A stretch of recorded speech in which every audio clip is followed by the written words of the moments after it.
Siang ini saya akan membahas tema keluarga ini adalah miniatur gereja. Mari kita melihat di dalam Alkitab. Saya akan ajak kita melihat terlebih dahulu di dalam kitab 2 Korintus. Keluarga miniatur gereja, ini tema yang sangat menarik. 2 Korintus di pasal yang ke-11, saya akan ajak kita membaca dari ayat yang kedua saja. 2 Korintus pasal ke-11 ayat kedua kita baca sama-sama. Sebab aku cemburu kepada kamu dengan cemburu ilahi, karena aku telah mempertunangkan kamu kepada satu laki-laki untuk membawa kamu sebagai perawan suci kepada Kristus. Sekarang bagian kedua, kita akan lihat Efesus pasal yang kelima.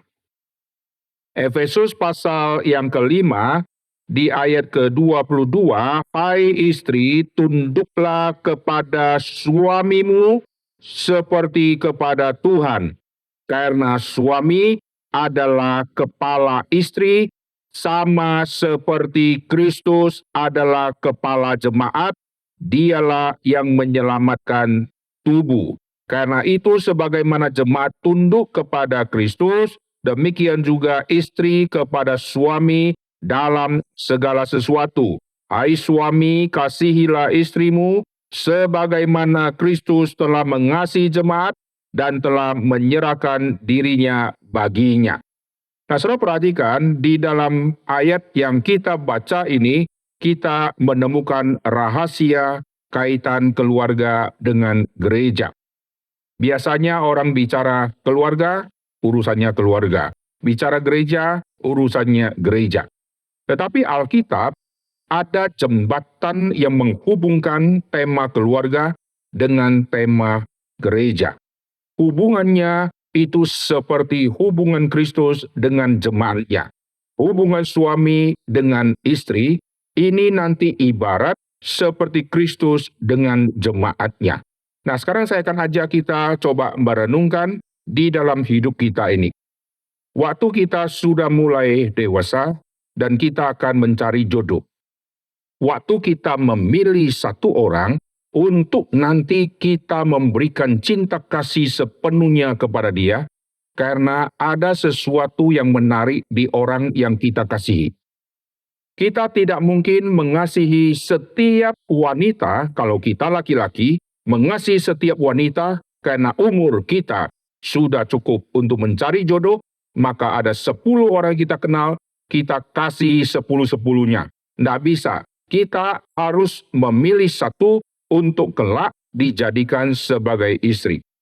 Di antara 10 itu, saudara pilih yang paling baik atau pilih yang paling jelek?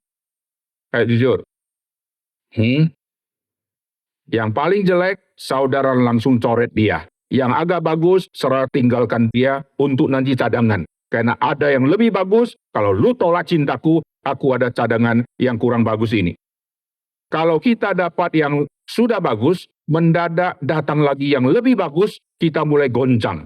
Terlalu cepat saya ambil keputusan menerima engkau. Ternyata saya harus bergumul lagi, karena muncul 2 lagi yang lebih bagus, saudara ya. Setelah dia dapat yang bagus itu, dia cari-cari, tidak ada lagi, akhirnya dia nikah. Setelah nikah, setahun kemudian dia temukan yang lebih bagus lagi. Lalu dia berkata kepada istrinya, saya terlalu cepat menikahi engkau. Ternyata muncul yang terakhir, yang lebih bagus dari engkau. Menantikan yang bagus, sampai nanti seterusnya terus akan muncul yang lebih bagus, lebih bagus, lebih bagus, lebih bagus. Karena setiap manusia punya tingkatannya. Oleh sebab itu manusia harus memutuskan, pilih satu, lalu berhenti. Pilih satu, itu akan dipilih menjadi istri atau jadi suami. Saudara, kalau seorang wanita pilih satu untuk jadikan suami, seorang laki-laki pilih satu untuk jadikan istri.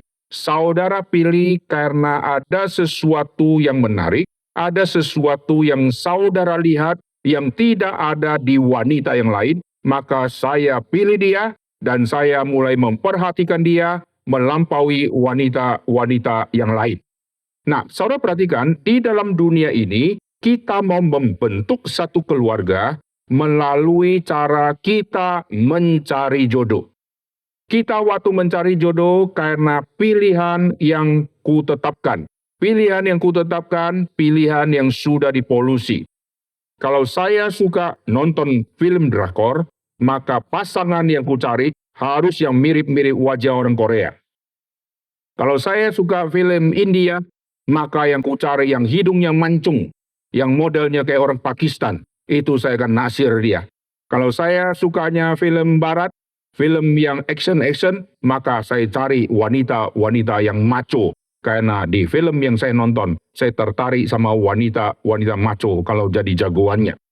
Maka waktu saya menentukan siapa, ini sudah dipolusi oleh dosa, saya pilih karena ada sesuatu yang menarik di dalam diri orang itu, dan saya mau jadi suaminya dan mau jadi ayah dari anak dari cewek ini. Karena saya mau menikahi dia. Nah, saudara perhatikan, pembentukan keluarga seringkali kita cari berdasarkan yang ku mau. Tetapi prinsip Alkitab tidak seperti itu. Nah, saudara lihat, di dalam hal hubungan antara suami sama istri, ini ada hubungan antara Kristus dengan jemaat. Paulus mengatakan, aku telah mempertunangkan kamu dengan Kristus. Siapa yang dipertunangkan dengan Kristus? Kriteria apa sehingga dia bisa jadi jodohnya Kristus? Kalau mau jadi jodohnya satu laki-laki, wanita ini harus tahu diri kalau laki-laki itu adalah orang yang ganteng, orang yang hebat, orang yang kaya. Wanita ini minimal harus mempunyai sesuatu sehingga nanti bisa ditaksir oleh laki-laki yang punya kelebihan seperti itu. Sekarang kalau kita dipertunangkan kepada Kristus, Kristus melampaui segala-galanya. Kualifikasi apa kita bisa diterima di dalam hal pertunangan ini? Tidak ada yang bisa. Kristus mencari bukan seperti seorang laki-laki mencari seorang wanita yang dia lihat bagus baru dia ambil. Kristus mencari kita tidak ada kualifikasi. Semua kita jeleknya luar biasa karena sudah di dalam dosa. Tetapi Kristus menerima kita. Nah, saudara perhatikan perbedaan pembentukan keluarga sama nanti relasi Kristus dengan jemaat. Seorang laki-laki memilih karena dia senang, dia suka cewek itu. Cewek itu suka si cowok karena dia naksir cowok ini sangat perhatian. Tetapi Kristus waktu menerima anak-anak Tuhan ini, yang adalah anak-anak iblis sebelumnya, Yesus menerima mereka. Tidak ada kualifikasi dari anak-anak iblis ini, sehingga Yesus harus menerima dia karena dia melampaui semua yang lain. Tidak ada. Semua kita disebut anak-anak gelap, semua kita disebut anak-anak iblis. Nah, sekarang kita kembali, maka terjadilah pernikahan. Terjadilah pernikahan karena ada semacam pertunangan yang sebelumnya terjadi.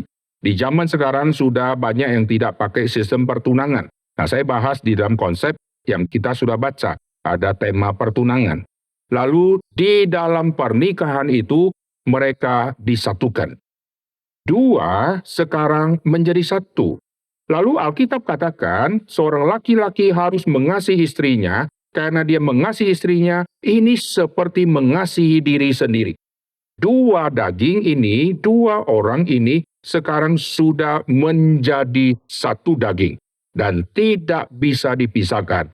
Hanya kematian yang bisa memisahkan. Persatuan Kristus dengan jemaatnya dipersatukan melalui kematian. Kita yang suami istri dipersatukan harus di dalam hidup. Saya nikah, harus saya hidup, istri hidup. Kalau saya masih hidup, istri sudah mati. Ini pernikahan yang tidak begitu signifikan karena Alkitab katakan pernikahan akan diputus karena kematian yang memisahkan.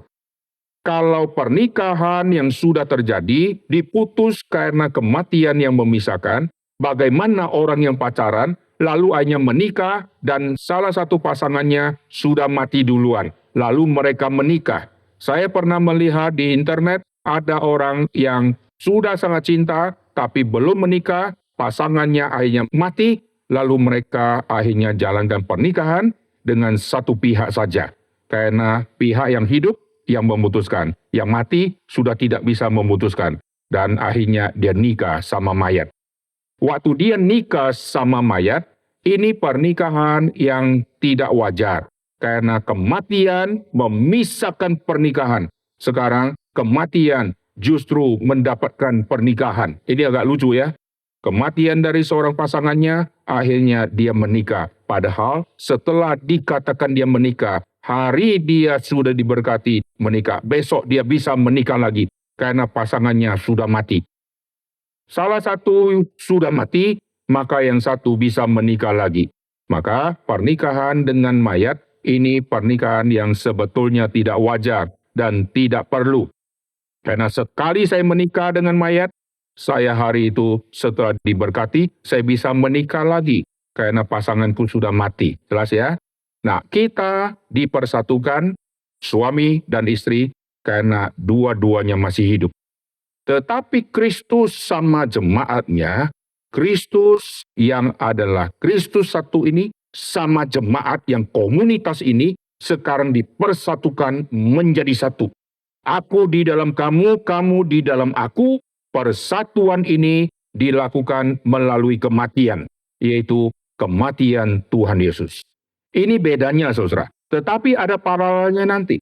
Perbedaan yang sangat mencolok ini, karena keluarga bukan gereja, tetapi keluarga ini adalah bayang-bayang miniatur dari gereja. Bagaimana si istri sama si suami. Si istri harus menghormati si suami. Si suami harus mengasihi si istri, karena dua sudah menjadi satu. Dan Alkitab katakan, suami kau harus mengasihi seperti Kristus mengasihi jemaatnya, dan memberikan nyawanya untuk jemaatnya.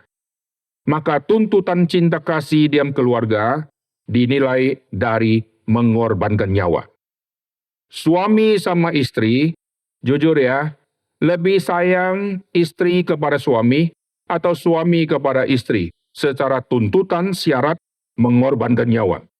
Mana yang lebih cenderung mengorbankan nyawa? Suami kepada istri atau istri kepada suami? Yang istri bilang istri, yang cewek bilang istri ya. Nepotisme nih ya. Mana? Sekarang kita cek ya.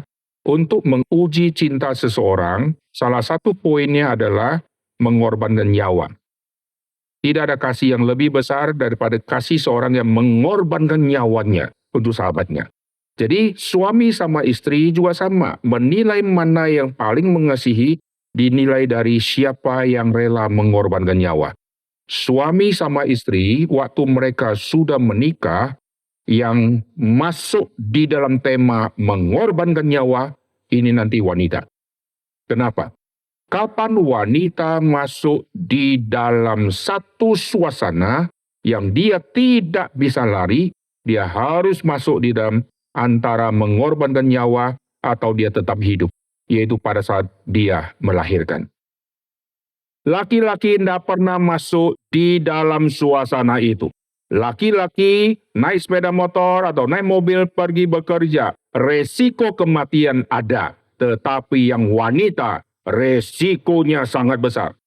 Berapa besar kemungkinan seorang wanita yang melahirkan itu akan mati? Berapa persen? Laki-laki pergi kerja, kemungkinan dia ditabrak. Ini kemungkinan satu di antara mungkin 1.000 mobil yang lewat. Dia kesenggol satu mobil, di antara satu mobil yang senggol dia, sudah ada 900 lebih mobil yang lewat yang tidak senggol dia. Jadi kemungkinan itu sangat kecil. Kemungkinan seorang wanita yang melahirkan mati, itu 50% dia akan mati. Coba kita hitung ya. Berapa kali wanita itu akan mati? Seorang ibu melahirkan, ibu bisa hidup. Anak hidup. Oke? Ibu hidup sudah satu kali ya. Ibu hidup, anak hidup. Oke? Ibu mati, anak mati. Ibu hidup, anak mati. Ibu hidup sudah 2 kali. Oke? Ibu mati, anak hidup. Jadi kalau 4 kali, maka hanya 2 kali ibu ini akan hidup. Sekarang kita hitung ya, berapa kali ibu itu mati. Ibu hidup, anak hidup. Ibu mati, 1 kali ibu mati. Ibu mati, anak mati. Oke? Ibu hidup, anak mati. Lalu ibu mati, anak hidup. Jadi kemungkinan si ibu mati 2 kali. Ibu hidup 2 kali. Berarti 50% setiap kali mau punya anak, ibu akan korbankan nyawanya, kemungkinan hidup 50%, kemungkinan mati 50%. Yang laki-laki, kemungkinan hidup sangat banyak, saudara. Kalau dia pergi ke tempat yang mara bahaya, sebelum tiba di mara bahaya, dia bisa kabur duluan. Tapi ibu yang melahirkan, dia nggak bisa larikan dari fakta kesulitan melahirkan. Karena dia tidak bisa keluarkan bayinya, taruh di gudang. Aku tidak jadi melahirkan. Dia harus hadapi meja operasi, dia harus hadapi ruang bersalin, dan dia harus teriak-teriak sampai kapok-kapok. Ada ibu-ibu yang melahirkan teriak, aduh, tobat, tobat, ampun, ampun, ampun. Sampai tangan suster digigit sama dia. Setelah dia punya anak, dia lihat lucu juga. Lalu suaminya berkata, buat lagi yuk. Akhirnya hamil lagi, saudara ya, sampai anaknya ada 7. Bayangkan, kalau anaknya ada 7, berarti 7 kali kemungkinan dia mati 50%. Oleh sebab itu, mama sama anak, mama lebih mencintai si anak daripada suami mencintai anak. Ayo, ngaku dosa, saudara. Dan sampai hari ini, di dalam bahasa Indonesia menarik ya, jikalau ada anak jatuh, anak langsung berkata kalimat yang sama di seluruh Indonesia. Aduh mak, tidak ada aduh pak, betul pak? Hampir nggak pernah dengar aduh pak, kecuali anak ini dibesarkan oleh papanya, sehingga tidak pernah tahu ada mama. Maka dia tahu istilah pak, istilah papa, istilah ayah, maka aduh pak. Tetapi yang secara umum yang punya papa dan mama, begitu si anak jatuh, pasti dia akan keluar kalimat, aduh mak. Begitu keluar ke aduh mak, mama datang dengan sikap yang sangat mengasihi, karena mama sudah terima si anak ini 9 bulan diam kandungan dan setengah mati. Sedangkan si suami tidak pernah rasakan sakit mengandung dan sakit bersalin. Maka suami taunya langsung mukul, si mama langsung membela. Maka mama lebih sayang kepada si anak, karena ada unsur mama rela mengorbankan nyawa. Suami sayang si anak, karena hartanya ada di anak sangat banyak. Uang susu, uang sekolah, uang les itu ya, di mana hartamu di situ hatimu. Tapi secara pengorbanan, mama yang lebih banyak. Nah, saudara perhatikan, di dalam keluarga nanti akan terjadi saling mengasihi. Waktu terjadi saling mengasihi, suami kau harus mengasihi istrimu seperti Kristus mengasihi jemaatnya dan sampai rela menyerahkan nyawanya. Laki-laki hanya sampai kepada tanda petik menyerahkan nyawanya pada saat dia pacaran. Jangan ada orang yang melangkahi engkau. Awas, kalau dia melangkahi engkau, dia langkahi dulu mayatku. Wih, luar biasa ya. Jangan ada orang yang nyakiti engkau. Kalau ada, ku cari dia. Sampai dia kalau masih ada di bumi, coret namaku. Wis, aku habisi dia dari muka bumi. Dan langkahi dulu mayatku kalau engkau berani mengganggu pacarku ini. Itu bukan cinta kasih yang korbankan nyawa, saudara ya. Itu janji palsu. Nanti kalau sudah menikah, di tengah malam, hujan lebat, lalu gorden goyang-goyang, pintu bunyi eo-eo, mendadak ada bunyi krek-krek-krek-krek. Si suami mulai dengar kemungkinan maling. Lalu dia suruh si istrinya, kamu lihat dong, lihat dong. Banyak hal yang nanti bahaya, istri yang akan maju. Si suami akan tidur terus, si suami tidak gubris. Pada waktu pacaran, dia berani mau menyatakan cintanya yang besar, maka dia rela korbankan nyawa. Kalau seberang jalan, dia pegang si ceweknya, dia stop. Luar biasa, saudara ya. Kalau sudah menikah, suami sudah seberang, istri masih ngantri, saudara ya. Ketakutan maju ndak, maju ndak, maju ndak, maju ndak gitu ya. Kalau lagi pacaran, digandeng, saudara ya, dijaga. Kalau masuk ke pasar-pasar, wah dia jaga saudara, jangan ada yang sentuh pacarku ini. Wih, luar biasa. Kalau sudah menikah, pacarnya sudah ketinggalan begitu jauh, dia nggak peduli. Waktu dia noleh, istrinya nggak ada. Waktu sudah menikah, dia noleh tidak ada. Nanti pulang dia amukin si istrinya. Kau jalan kayak bebek, tidak ada perubahan, kayak kura-kura, tidak cepat, tidak lincah, dasar pemalas gitu ya. Diomelin habis-habisan. Oke, sekarang kita kembali ya. Di dalam keluarga, waktu cowok mencari cewek, dia pilih yang dia suka. Di dalam hubungan rohani, Kristus memilih kita bukan karena dia lihat ada sesuatu yang baik, ada sesuatu yang positif, maka dia terima. Tidak. Dia terima kita melalui kematiannya. Suami terima seorang istri, terima di dalam kondisi si suami hidup dan mau menghidupi si istri dengan mencari nafkah untuk si istrinya. Di dalam pernikahan ada janji nikah sampai kematian memisahkan kita.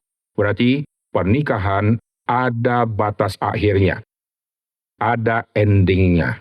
Kalau si cewek sudah meninggal atau si cowok sudah meninggal, putuslah relasi suami istri, maka si pasangan yang masih hidup itu, cowok atau cewek yang masih hidup, dia boleh kawin lagi. Tetapi kita di dalam relasi dengan Kristus, kita kelak akan mati, tetapi kita sama Kristus tidak pernah terpisah. Amin. Tidak ada yang bisa memisahkan kita dari kasih Kristus, meskipun kematian. Di bumi, Kristus menyertai. Setelah mati, Kristus menyertai kita selama-lamanya di dalam kerajaan sorga. Di dalam kerajaan sorga, kita bertemu dengan semua orang yang Tuhan tebus. Kita adalah keluarga Tuhan. Kita disebut anak-anak Allah. Tidak ada lagi relasi, itu istriku, itu mantan istriku, itu anakku, itu suamiku. Semua tidak ada lagi di dalam kerajaan surga. Karena semua kita dipersatukan di dalam Kristus, di dalam kerajaannya, dan kita semua disebut anak-anak Allah yang ditebus, yang berkumpul di sana. Relasi ayah dan ibu, anak, kakek, nenek hanya ada di dalam dunia saja. Setelah itu, relasi itu sudah tidak ada. Oke, sekarang kita kembali ya. Jadi di dalam keluarga diberkati. Di dalam gereja, Tuhan memberkati umatnya.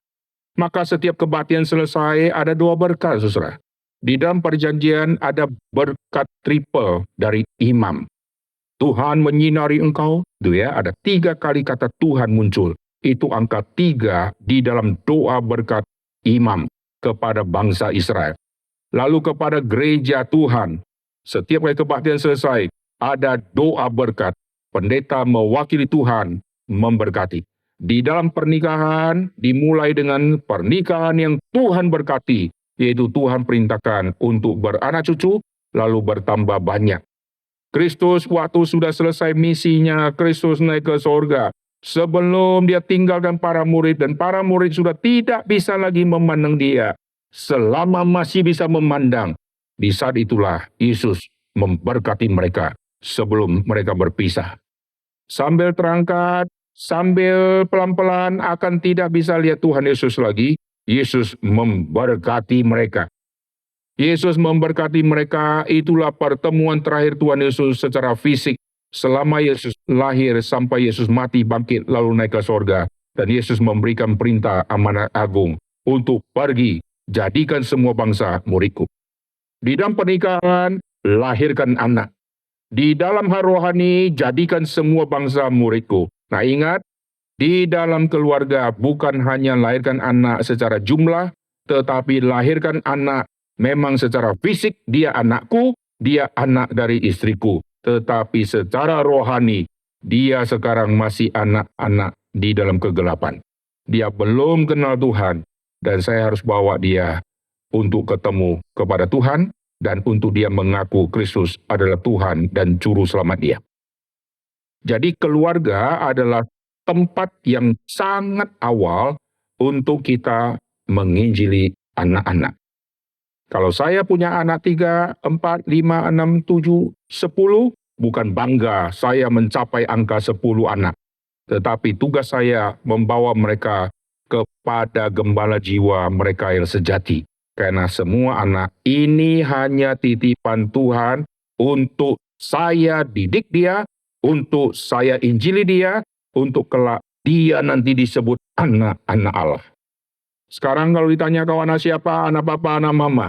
Tetapi secara rohani, kamu anak kegelapan. Kamu harus nanti disebut anak-anak Allah.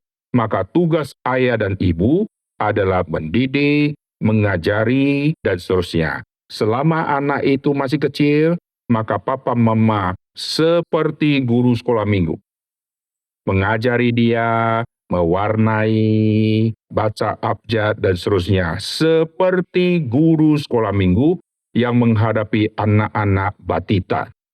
Lalu menjadi balita, lalu menjadi SD, lalu menjadi pra-remaja, lalu menjadi remaja, persuan pemuda, ada kebaktian umumnya, ada katekisasinya, ada kelas seminar pembinaannya, itu diam gereja, ada aturan urutan pembinaan sampai kepada lanjut usia indah.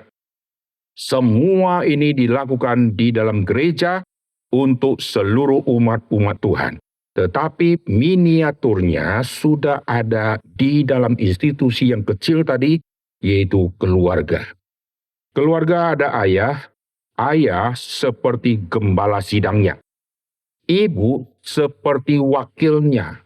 Maka kalau ibu jadi wakil, harus tahu diri dia wakil. Jangan dia yang mengambil posisi jadi kepala. Lalu suami jadi wakil, saudara. Di gereja ada gembala sidangnya, ada vikaris atau wakilnya.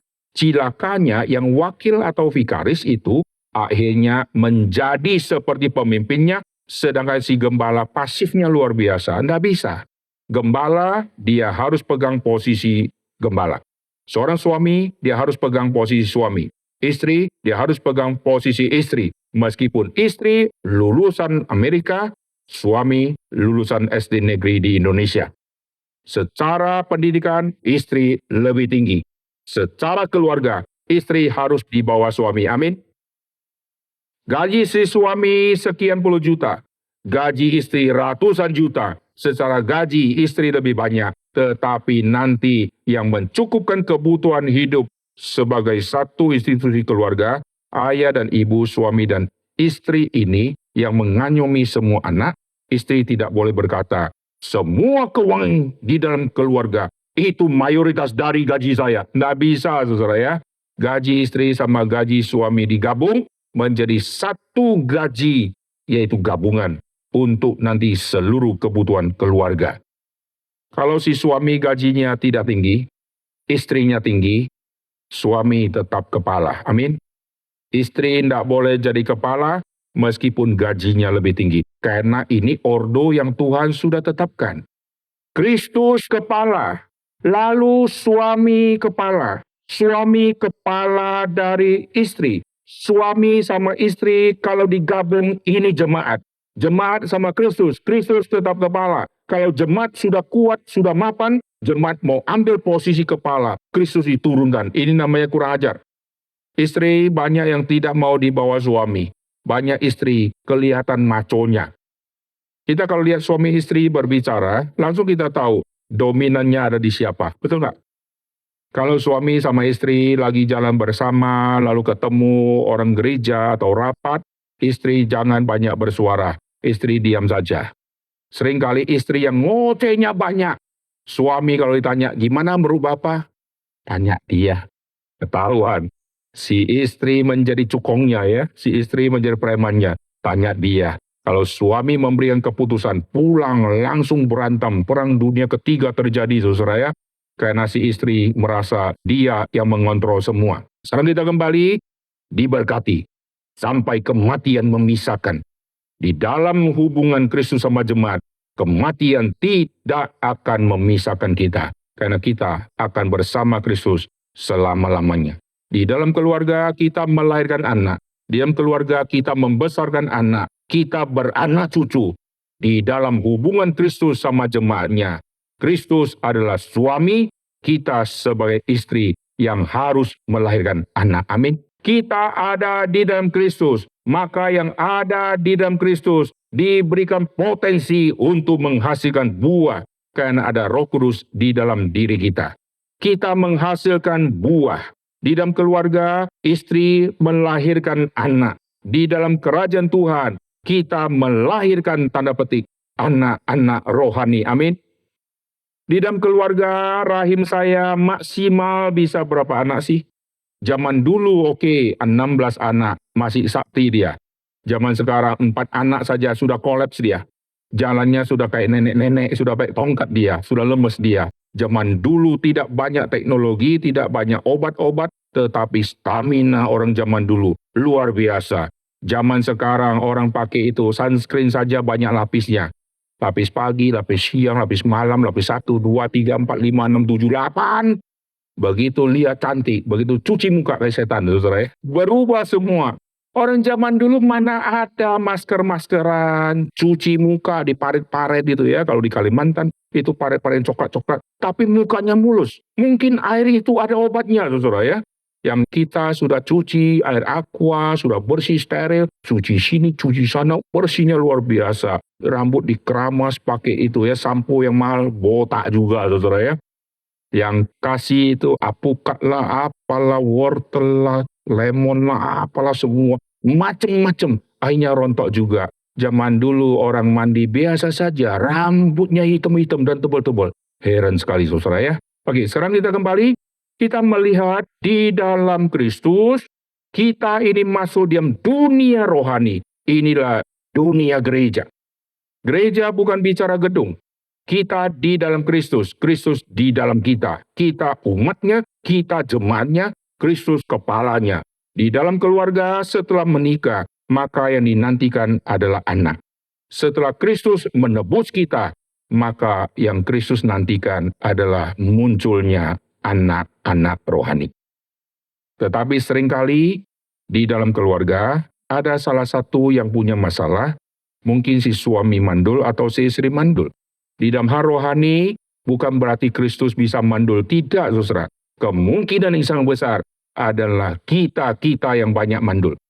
Banyak orang yang mandul rohani tetapi tidak sadar. Kita yang sudah dipersatukan dengan Kristus, kita ini banyak yang mandul rohani. Seorang ibu kalau mandul langsung pergi ke Singapura, langsung dibawa check up, langsung dicari tahu penyebabnya, dikasih obat hormon dan seterusnya, dia beli mahalnya luar biasa. Tapi untuk hal rohani, banyak yang mandul rohani, tidak pernah dia gubris, tidak pernah konseling, tidak pernah dia rasa minder, tidak pernah lahirkan anak rohani. Tapi kalau dia di rumah sudah anak 4, dia senang sekali, saya punya anak 4, berarti saya tidak mandul. Tapi untuk hal rohani, sudah berapa jiwa yang dibawa? Ya belum. Sudah berapa tahun jadi Kristen? 40 tahun. Ya belum. Bangga lagi saudara ya. Apalagi dia jawab, belum. Dengan keyakinan, ini keterlaluan. Maka di dalam keluarga yang dituntut nanti sudah punya berapa anak. Di dalam gereja, di dalam hubungan Kristus dengan umatnya, Kristus akan tanya, sudah berapa yang engkau hasilkan? Lalu setelah anak dilahirkan, ibu menyusui. Di dalam Alkitab muncul tema El Shaddai. El Shaddai itu seperti Tuhan yang menyusui. Tuhan menjaga, Tuhan merawat, Tuhan kasih firman, Tuhan kasih didikan. Diam keluarga, ibu dan ayah kasih didikan. Bawa ke sekolah sampai dia bisa membaca. Di rumah, ibu harus mendidik anak untuk mengerti hal-hal rohani. Amin. Tapi seringkali ibu lebih rela ngantar anak les biola, les piano, daripada hantar anak ke sekolah minggu. Lebih rela dia hantar anak remaja untuk pergi ke remajakah atau antar anak remaja untuk ikut kompetisi basket. Lebih rela yang mana? Ini sudah aneh dunia ini, saudara ya. Oke, sekarang saya akan percepat karena waktu kita tidak panjang. Lalu setelah lahirkan anak, didik dia, sampai anak bisa membawa harum nama bangsa.